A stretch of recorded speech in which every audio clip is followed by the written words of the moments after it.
So why doesn't the DCS F-16 use radar strength to determine lethal and non-lethal threats, like all the other modules in DCS? Is this SA-5 a threat? Looks like a threat. Might be a threat. See those SC-30s out there? They're actually 20 miles away from me. That SA-5 is 60 miles away. Okay, so there's inner ring. So inner ring at 63 miles. Join me as I do some tests online with a friend to see how the RWR and the F-16 really works. So I'm not the only one that noticed this. Check out the description below for a link to the DCS forums where someone else found the same thing. So I've been doing some research ever since I noticed the change last year of the DCS F-16 RWR system in 2022. This is the 2022 manual.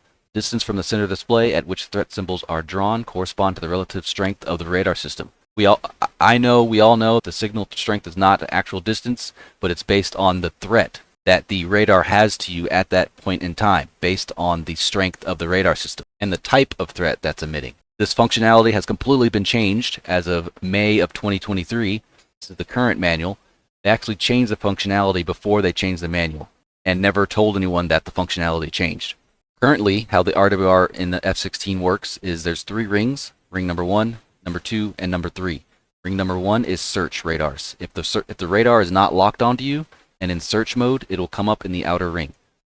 The second ring, the middle ring, this is tracking. If they're spiked onto you or locked onto you, they will come up on the inner ring. However, in practice, this ring does not exist.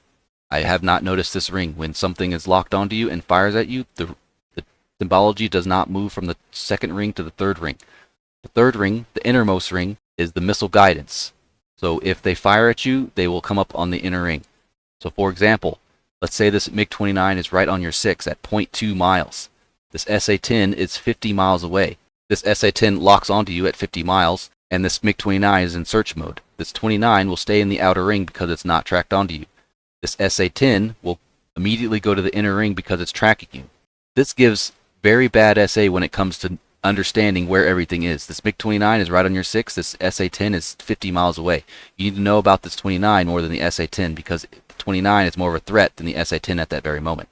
In this manual you can find online, the type of threat information consists of threat azimuth location, approximate range, threat type, and threat status, search, lethal, priority, or missile launch. The parentheses right here has to take into consideration the approximate range based on strength, signal strength, and the threat type that it's locking onto you. Continuing with this sentence, the inner ring represents 25 miles, and the outer ring at the edge of the display represents maximum detectable range. Threats are displayed at the approximate range based on received power. So if a MiG-21 has the ability to lock me up at 40 miles, we all know that the MiG-21 cannot attack someone at 40 miles. Therefore, it should not come on the inner ring just because they're locked onto you. So here I found some documents on the ALR-46. It is an older RWR system installed in the F4. Right here it says range rings. The display has 3 concentric circles, or rings, which represents distance. If the display were to define at 60 miles maximum, the outer ring would represent 60 miles. The next ring would represent 40. The dot in the middle represents the aircraft. We've all seen that in RWR systems that we have in simulators now. Down here it says when an emitter track file entry such as range, azimuth, etc. is changed, the approximate changes have to be made to the pilot's display. For example, as the plane flies closer to a threat, the symbol representing that threat is moved closer to the center of the display. In turn, it's measuring range based on the strength of the radar emitter that's coming from the radar source and the data library that is used for that type of threat. So here's some RWRs that are somewhat close to the one that's in the F-16, but they all work when it comes to the signal power. F5E, distance from the emitter, corresponds to the emitter's signal power. A10C, distance to the threat icon, indicates radar signal strength. F-15C, radar emitter distance, corresponds to the emitter signal strength. Distance emitters are displayed according to their signal strength.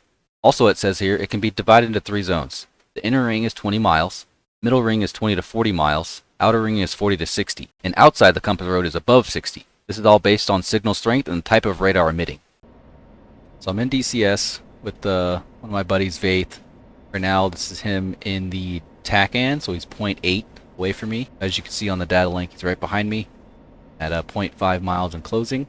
He's in an F-18, and on the RWR it shows he's in the outer ring. Right now he's in search mode, so per DCS manuals, that's where he should be. But I don't see how that's helpful for anyone who's flying around. So just imagine that 18 is a MiG-29, and he's literally 0.2 nautical miles behind you, and he's coming up on the outer ring in the gutter. So that doesn't really make any sense to me, but that's just my observation on that. Right now, are you able to lock me up, Vaith, from there? I guess dogfight mode. There he locked. Yeah, gotcha. There he locked me up. Now it's on the inner ring because he's locked onto me now. So now we're gonna increase the distance between us. Gonna get at least, say, like 80 miles away to test the distance portion of this experiment here. 80 miles. Going to start my turn back towards you. I got nail 16 south, so that's you. 80 miles away. Alright, soft lock. You're in priority, but you're the only jet around, so that's probably why. So it's still in the outer ring. Outer ring's good. And STT. STT. Still having a little bit of issues locking up. Okay, so there's inner ring. So inner ring at 63 miles. Go ahead and unlock.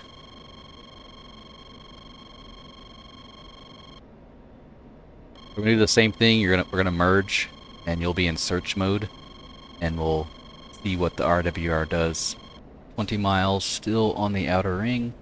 It's 7 miles, still in the outer ring. There's 1 mile, still outer ring. Merge, and never changed from outer ring, and now it went away because he passed me. We're just gonna continue going out, and then you'll shoot me when we're like 60 miles out. We'll try to shoot me as far away as you can to see what happens. Just let me know when you fire. There's a lock inner ring at 60 miles. Yeah. It's intermittent lock, though. Okay, it's dead. It's solid. Fox 3. Fox 3 at 53 miles. Nothing now. Yeah, it's not even close to being hit, but I was just seeing if it did it, even though 50 miles away. Fox 3. Fox 3. Nothing yet. Still in the inner ring, locked. Like it waits till it goes active. 18 miles. There's the missile warning. To halfway defend.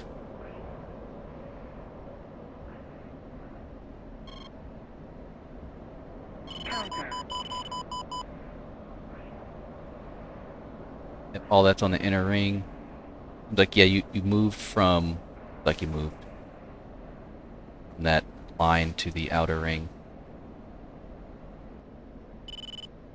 And there you popped up. Go ahead and, so you're right there. Go ahead and lock me up. 1 miles. Go ahead and fire again. Fox 3. Alright, it didn't move from that area. So it seems like there's two. There's targeted, or tracking, and launch. There's not really 3 of them. So I can get away from this? Probably not.